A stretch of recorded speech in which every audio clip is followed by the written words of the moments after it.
रोहित एक 8 साल का लड़का था और उसे दोस्त बनाने का शौक था। उसका सबसे अच्छा दोस्त शेरा नाम का एक कुत्ता था।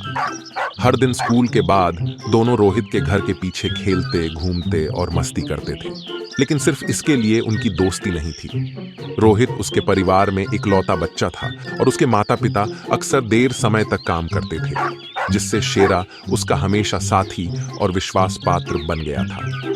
जब रोहित उदास या अकेला महसूस करता था तो वह अपने दिल की बात शेरा के सामने रख देता था और बदले में शेरा उसके चेहरे पर हाथ फेरता था और मौन सांत्वना देता था।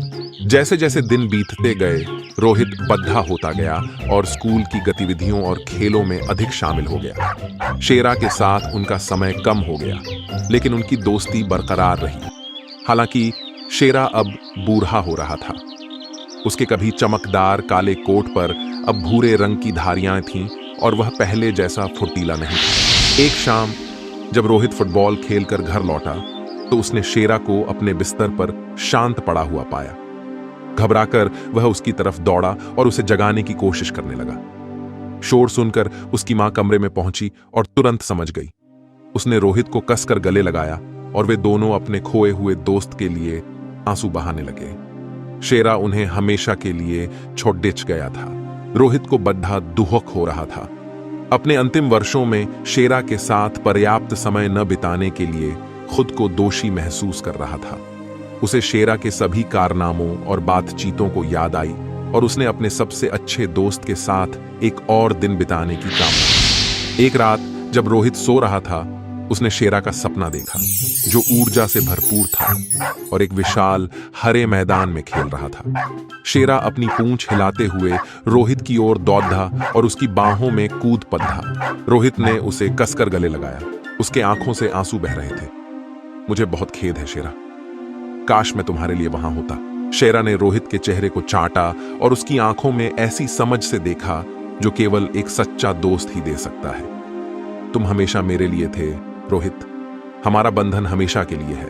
हमने जो पल साथ में बिताए हैं उसे हमेशा याद रखना ही वास्तव में मायने रखता है। रोहित चौंक कर उठा। उसका तकिया आंसुओं से भीगा हुआ था। उसे एहसास हुआ कि शेरा अलविदा कहने और उनके द्वारा बनाई गई यादों को संजोने के महत्व की याद दिलाने आया था। अगले सप्ताह रोहित और उसके माता पिता ने शेरा की याद में अपने घर के आंगन में एक पेड़ लगाया। रोहित ने खुद से वादा किया कि शेरा ने उसे प्यार, वफादारी और दोस्ती के बारे में जो सबक सिखाया है उसे वह हमेशा याद रखेगा। और जैसे जैसे पेड़ बड़ा हुआ वैसे वैसे रोहित उस पेड़ एच की छाया में बैठता था, अपने प्रिय मित्र के साथ बिताए गए लम्हों को याद करता था और साथ बिताए समय के लिए हमेशा आभारी रहता था। दोस्तों, हमारे जीवन में कुछ दोस्त ऐसे होते हैं जिन्हें हम कभी भूल नहीं सकते।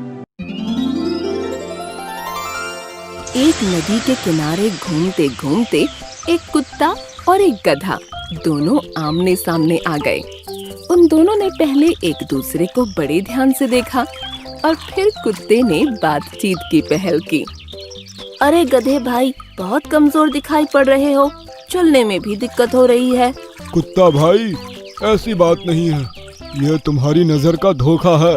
मैं अच्छी तरह चल फिर सकता हूँ, तेज दौड़ भी सकता हूँ। तेज दौड़ सकते हो? क्या मुझसे भी तेज दौड़ सकते हो? हाँ हाँ, क्यों नहीं, अगर यकीन ना हो तो आजमा लो। कुत्ता भी तैयार हो गया और दोनों ने 4 गांव दौड़कर वापस आने की शर्त लगा ली। एक बढ़िया आसन बना लिया। हम दोनों को 4 गांव की दौड़ लगानी है और वापस आकर इस आसन पर पहले बैठ जाएगा जो, वही दौड़ का राजा कहलाएगा। ठीक है, मुझे मंजूर है। अब हमारी दौड़ का कोई गवाह भी होना चाहिए, तो हम तोते को गवाह बना लेते हैं। ये आकाश में उड़ते हुए हम पर नजर रख सकता है और यदि हम दोनों में से किसी ने बेईमानी की तो ये पकड़ सकता है। तोता भाई, क्या तुम हमारे रेफरी बनोगे? हाँ हाँ, रेफरी बनने के लिए तैयार हूँ। मैं आकाश में उड़ते हुए दोनों पर नजर रखूंगा। तुम दोनों दौड़ते हुए 4 गांव तक जाकर वापस यहीं लौट आना। इसमें कोई बेईमानी नहीं होनी चाहिए।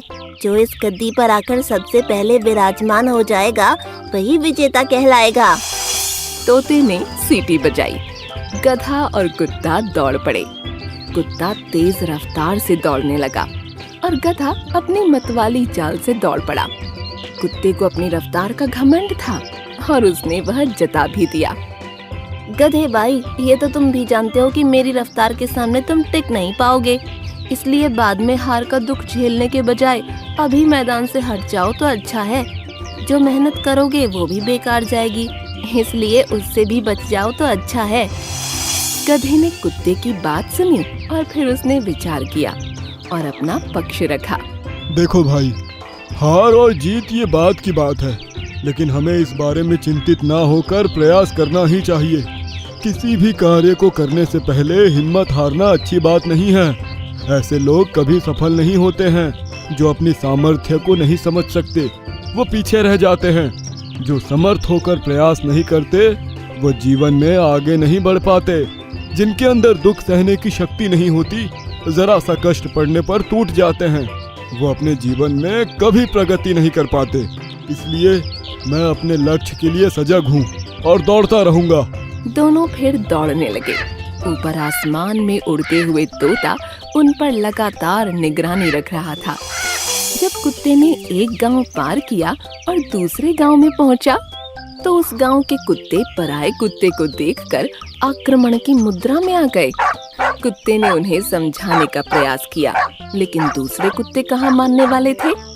उन्होंने उसके साथ लड़ना शुरू कर दिया। कुत्ता बेचारा उनसे लड़ते हुए घायल हो गया और किसी तरह अपनी जान बचाकर आगे की तरफ भाग निकला। तीसरे और चौथे गांव में भी उसे उस गांव के कुत्तों से मुकाबला करना पड़ा। इसमें बहुत सारा समय निकल गया। दूसरी तरफ गधा अपनी मस्तानी चाल से लगातार दौड़ रहा था। उसे दौड़ते हुए 2 गधों ने देखा, लेकिन उन पर कोई असर नहीं पड़ा। गधा आराम से आगे दौड़ता हुआ निकल गया। कुत्ते को तो कई कुत्तों से मुकाबला करना पड़ा। वो घायल भी हुआ और देरी से अपने लक्ष्य की तरफ जब लौटा, तब उसने देखा कि उसका प्रतिद्वंदी गधा पहले से ही नियुक्त आसन पर विराजमान था। वो बाजी जीत चुका था। गधा भाई ने बाजी मार ली है, उसने राजगद्दी पर अपना आसन जमा लिया है। कुत्ता बाजी हार चुका था। तब गधे ने उससे हारने का कारण पूछा। क्या बात है मित्र, तुमने तो बड़ा दावा किया था कि तुम बहुत तेज दौड़ते हो, फिर हार कैसे गए और इस हाल में क्यों हो? कुत्ते ने कुछ सोचा और फिर उसका उत्तर दिया। मित्र, मैं तो यह शर्त जीत जाता, लेकिन मेरी ही जाति के कुत्तों ने मुझे जीतने नहीं दिया। उन्होंने मुझसे लड़ाई करके बाधा उत्पन्न कर दी। इस कहानी का आशय यही है कि लोग दूसरे की उन्नति देख नहीं पाते। दूसरा यदि अपनी काबिलियत और मेहनत से आगे बढ़ रहा है तो उससे ईर्ष्या करते हैं और उसकी टांग खींचने का प्रयास करते हैं।